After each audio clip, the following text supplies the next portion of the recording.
viewers know you already. You even hang in the chat with us, and you Hmm. cover a lot of ground on various um, TYT shows, the Young Turks, and with your own YouTube channel. But I want to be sure that by the end of this interview, we know you even better. So, um, can you give us your origin story and just kind of tell us how long you've been doing this work while I get in on the drawing? I do want to say two things before you get started. One, Sure. concerning you being on the hot seat, I'm not the problem. My mom might watch this later, so Oh, there's that. okay. Um, Also, I am a Buckeye, and I'm from Columbus, so if you can have me in a red shirt, I would appreciate that. That's the plan. Look, Okay. it's gonna be the Run Ohio Oh, red shirt. yeah. No, I'm I on it, almost. man. Oh my gosh, Don't worry. I almost wore that shirt today. Um, We're not just winging it. man, your background work and research is incredible. Anyway, so going to my origin story. Coming out of high school, the only real thing that I actually wanted to do was to be on a radio, and I ended up going to broadcasting school, and I was an intern at a few radio stations here in Columbus. But I found out quickly that the radio business is kind of weird and shady and kind of stupid, and it wasn't what I wanted for myself. And so sometime in my early 20s, even though I had went to broadcasting school and it was really hard for me to complete because of like logistical things, I decided in my early 20s, when people are usually about to graduate college, I can't do radio. And in fact, that would be stupid for me to do. So I had a reset. I ended up going to The Ohio State University where I graduated. And while I was there, I studied communication and journalism because of I've always been able to speak in public speaking.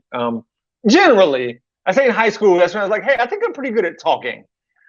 Uh, so fast forward, while in school, though, I did realize that I wanted to work with kids. And so I put any broadcasting or any voice related things as far as public speaking on the back burners. And I worked with kids for 12 and a half years. And like millions of millennials across the country, when the pandemic started, I said to myself, what I'm currently doing isn't what I'm supposed to be doing. There's got to be something else out there for me. At that time, my YouTube channel was already up. And so I said, well, whatever happened with that radio thing, what's going on with that public speaking thing, you might want to look into it to see where you can go. And that involved a pretty heavy shift in careers, but I knew I could do it. I saw a listing for Rebel HQ.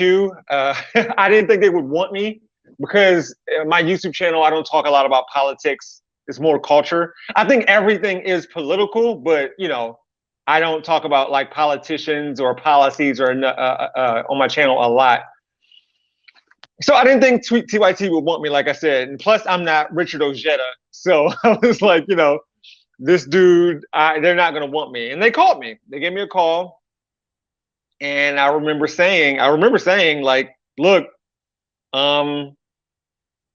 this is who I am. Like, I kind of do this. And so, if you're comfortable with me making videos this way, I'm ready to go. And she said, yeah, we know who you are. You send in your videos, you submitted your videos when you apply. I know what you do.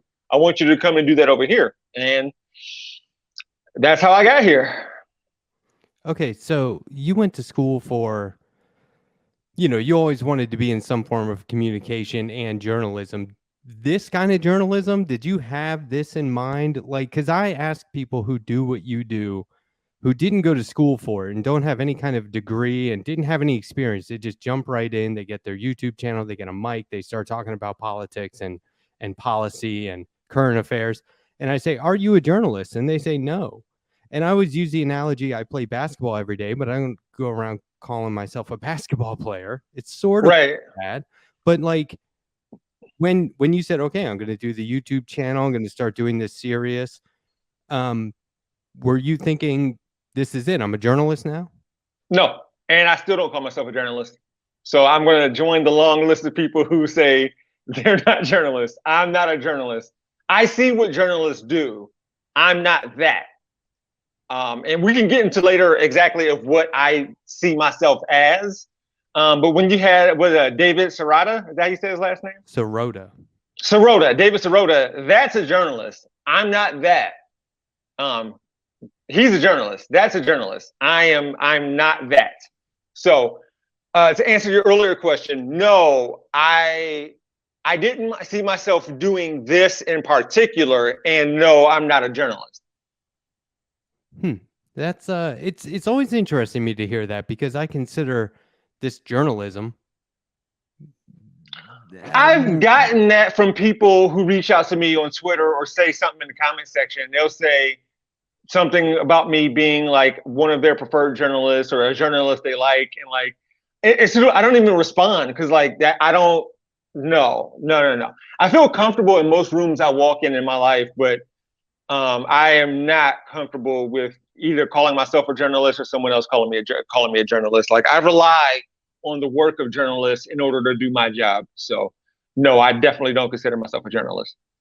Okay, well let's talk about the behind the scenes production side a little bit. Yeah. I don't know what all you're allowed to discuss about how much of your videos for Rebel HQ are like self produced or not, but they are, right? Like to what degree is this a one person show?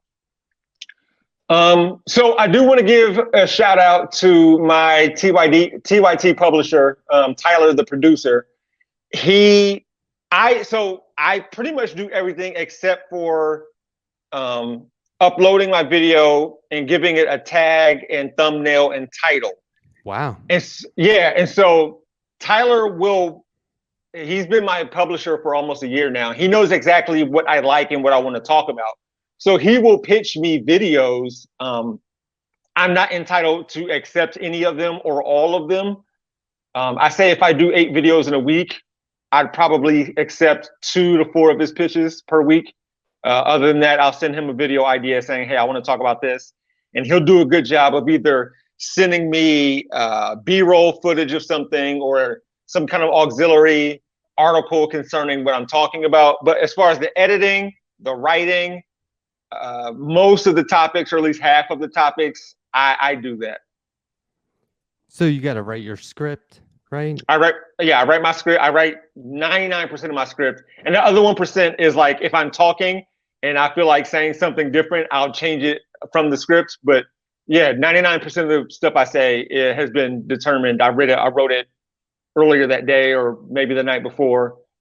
Or if I just come up with something on the spot because I'm a goofball.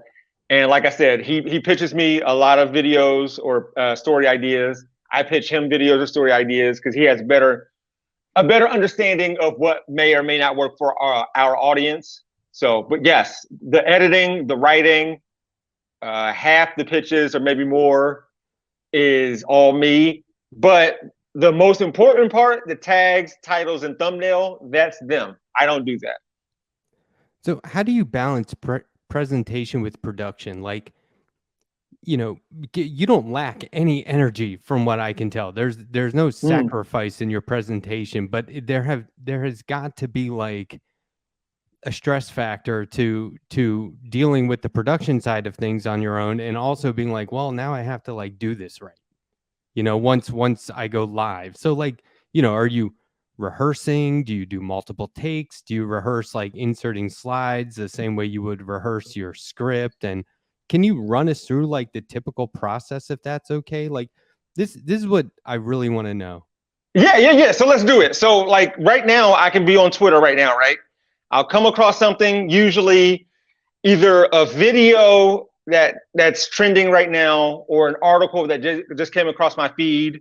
I'll look at it, I'll read it, I'll gauge whether I think the audience will like it or even look at it. I'll run it by Tyler just to see A, if we can use the footage, B, does he think our audience will like it as well, because he has a keen understanding of our audience. And once he gives me the go, I start looking into it. Now, depending on the subject, it might be something I'm already keenly aware of or already know about or talk about all the time. Such as like today, we talked about so the videos I'm going to work on, I think for tomorrow, are going to be about Greg Abbott he said something on Fox News about the firearm mortality rate and the homicide rate in Texas versus California. He clearly lied about that rate because he did not use per capita stats. And it's important to realize that California has 10 million more people than Texas does. So it is very reasonable to understand why California has more firearm deaths. But if you look at per capita, Texas has far more than California. So stuff like that I already know off the top of my head. So then what I need to do is look up some information regarding who Greg Abbott said it to, why he was saying it to begin with. And even today, I wanted to backtrack about what he said regarding mental health concerns and funding for that in Texas. So I needed to look that previous information up because I couldn't exactly remember, honestly, which mass shooting he was referring to in Texas, because honestly, there's a bunch of them. And so that's what it was. I found the video, ran it by Tyler. I read 3 different articles just to reaffirm what I already knew about mental health funding in Texas and availability and access. I looked up per capita stats about firearm mortality and homicide rates. And then I wrote it from there, just making sure I include the objective information. And then after that, I get to be goofy. I get to make fun of Greg Abbott.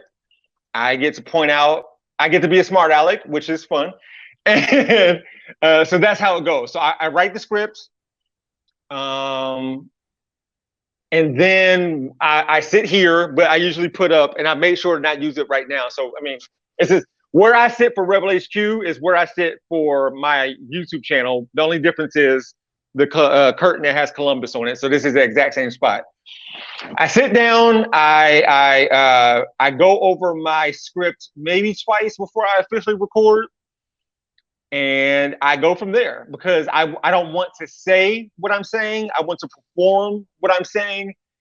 And I take everything down. My cat's behind me because when I'm using my projecting voice, she knows I'm recording, and then she goes behind me. So she's right behind me right now as usual. And I sit with her and I edit the video. Okay, and does that get easier every time? No. Oh, yeah. No, because I believe I've made over 400 videos. Wow. For Rebel HQ. And okay, I will clarify. It is easier because I know what I'm doing. I've been doing this for a while. I know exactly what I'm doing. But once you've made 400 plus videos, you want to do things differently from time to time. So sometimes that involves using different sound effects, different dissolves, different transitions, different zoom ins when I'm talking, different graphics when I'm speaking about something specifically, stuff like that. So yeah, it's kind of easier because I do know what I'm doing. It's the exact same software I've always used. I've made over 400 videos, so I got that down. But again, I don't want each of my videos to look exactly the same. I want there to be some consistency from video to video, but no, I don't want them to look exactly the same. Like they don't have to be completely uniform. So there are some times where I'm like trying to figure out a different edge or a different technique or something like that in order to, bring more life to the story.